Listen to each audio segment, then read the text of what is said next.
بسم اللہ الرحمن الرحیم۔ اللہ تعالیٰ کے نام سے شروع جو بڑا مہربان اور نہایت رحم کرنے والا ہے۔ ناظرین گرامی، آج کی ہماری اس ویڈیو کا موضوع ہے سلطان محمد غزنوی نے حضرت خضر علیہ السلام کا زیارت کیسے کیے تھے۔ ناظرین گرامی، ایک مرتبہ سلطان محمود غزنوی کا دربار لگا ہوا تھا۔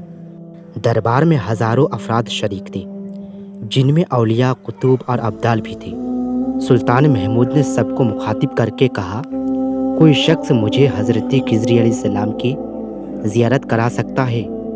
سب خاموش رہے۔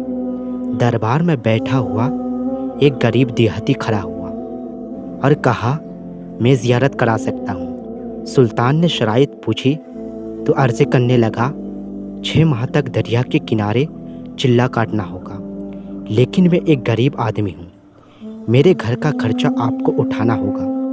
سلطان نے شرط منظور کر لی۔ اس شخص کو چلہ کے لیے بھیج دیا گیا اور گھر کا خرچہ بادشاہ کے ذمے ہو گیا۔ 6 ماہ گزرنے کے بعد سلطان نے اس شخص کو دربار میں حاضر کیا اور پوچھا تو دیہاتی کہنے لگا، حضور کچھ وظائف الٹے ہو گئے ہیں، لہٰذا 6 ماہ مزید لگیں گے۔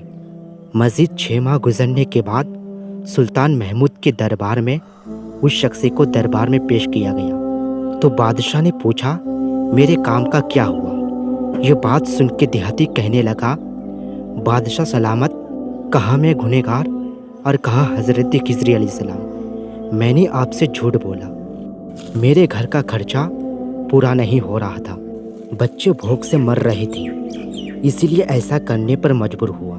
سلطان محمود غزنوی نے اپنے ایک وزیر کو کھڑا کیا اور پوچھا، اس شخص کی سزا کیا ہے؟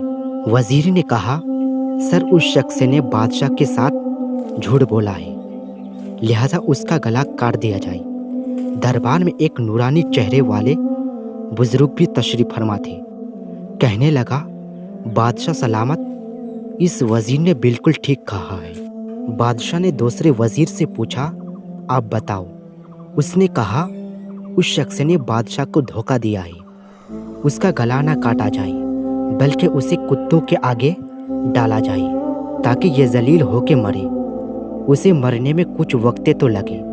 دربار میں بیٹھے اسی نورانی چہرے والے بزرگ نے کہا، بادشاہ سلامت، یہ وزیر بالکل ٹھیک کہہ رہا ہے۔